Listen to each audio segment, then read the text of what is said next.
તો જય મહાદેવ, હર હર મહાદેવ, યુટ્યુબ પરિવાર મિત્રો બહેનો ને જય મહાદેવ, જય મહાદેવ. તો રેખુજી હર હર મહાદેવ.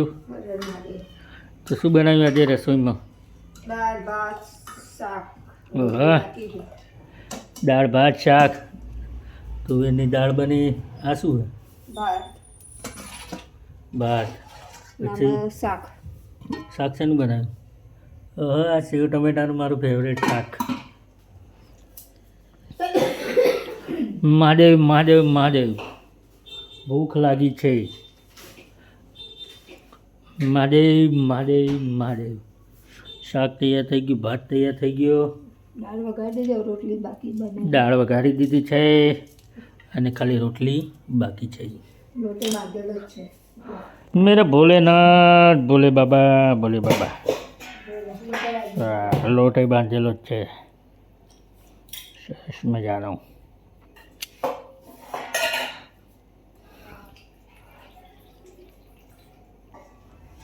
અમે તો આજે ભાંગ પીધી નહીં. લાયા પણ પીધી નહીં. પ્રસાદી જેવી તો લાયા હતા પણ પીધી નહીં. બનાવી પી જાઓ. નાખી દે, એક કપ બને છે, એક ગ્લાસ. બને પી જવાની. એક ગ્લાસ દૂધ એમાં નાખી દે પ્રસાદી જરીક, અને અડધી ચમચી ખાંડ. પી જાઓ.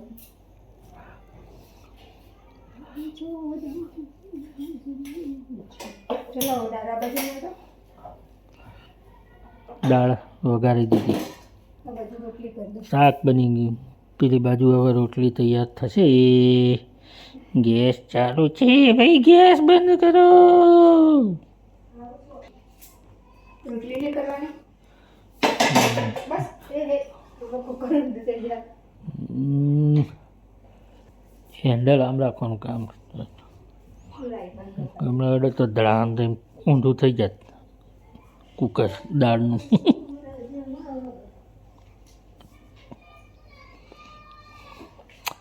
शिवरात्रि, शिवरात्रि आज खत्म हो गई अभी. वो भाई भी कई काय तो 14 तारीखे ना हो 14 नहीं हो. બીજી ત્રીજી હશે 14 ના. ખબર નહીં હવે ક્યારે હોળી તો ધ્યાન બહાર. બીજી ત્રીજી રહેશે મારા ઘરથી તો. આપણે કેલેન્ડર જોઈ લેવાનું, કેલેન્ડરની અંદર. કેલેન્ડરમાં જોઈશું હમણાં. લગનગાળો ચાલુ થઈ ગયો હોય મિત્ર. નિરાત તો જતી હતી. હવે હોળીની હોમી જોર આવે છે એટલે જેટલા મુહૂર્ત હશે એટલા પતી જશે લગન. પછી હોળી પછી ના બીજા. હોળીની હોમી જોવા નરણ એટલા સુખ પ્રસંગ હમણાં બંધ. પછી હોળી, પછી હોળી પછી આ જેટલા મુહૂર્ત છે એટલા નીકળી જશે. આવ્યો મારો મૂર્તિયો. આ મારા મૂર્તિયા ઓલે સોળી ગોતવાની છે હવે. ચાલ ભાઈ, લગ્ન તો કરવા પડે. ગિંડાલ થોડું થવાનું છે. આ તો ગિંડાલમાં મેળો છે ને. મેળો, ભવનાથ મેળો. પાપડ કહેવાય તો પાપડ ના લઈ આવવાનું. હા, પાપડ જ છે, બધું ખાઈ લેવાનું જેવું મળે બેટા. અહીંથી લેતા રવિના જા કિશો કાકાને ત્યાં. રોટલી બનાવી દઈએ તમારી. આપણા માટે રોટલી બની ગઈ છે. જય ધનાધન.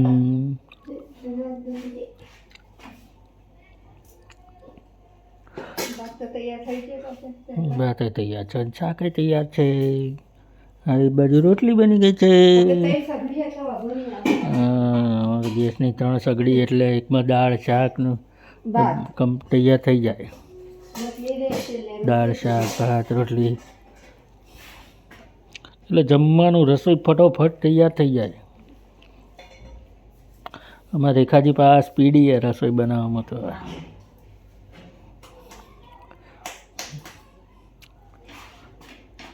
15-20 મહેમાન આવ્યું હોય તો અમારે રેખાજી રસોઈ બનાવવામાં પાછા ના પડે.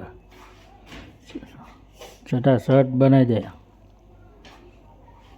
આ ગાય માતાની રોટલી કરવી. જો પહેલી રોટલી અમારે બને એટલે સીધી ગાય માતાની રોટલી નીકળે. હવે બીજી આપણી. પછી બીજી આપણા પેટ માટે. પહેલી ગાય માતાના પેટો લે, પછી બીજી આપણા પેટો લે. આપણે ખાઈ તો એમને આવું તો એટલે રાજા બિસ્કિટ આલે. આજ નહીં ખવડાય હમણાં. એ તો હવે બસ મારી જોડે રાજુ તો મારો રોજ બાંધેલો હ. એના ઓલે હું ભૂલી જાઉં તો એકાદ બિસ્કિટનું પેકેટ તો લઈ જ લઉં. મોઢ હતી એ તું હાલ દઉં, લે તું ખવડાવી દે. પણ પેલી બાજુ એ આવી જ જાય ખાવા. બિસ્કિટ તો એનો ફેવરેટ રાજ્યનો. એ ખોરતો મને આવે દુકાને, ના દેખાવ ને આ બાજુ એટલે દુકાને આવી જ જાય રે. એને ખબર હે કે આ એ બેઠા જ હશે શાંતિ. આવીને પછી જોડે આવીને પહેલાં તો હાથ મિલાવશે, પછી હાથ બાથ ફરાવડાવવા માથે,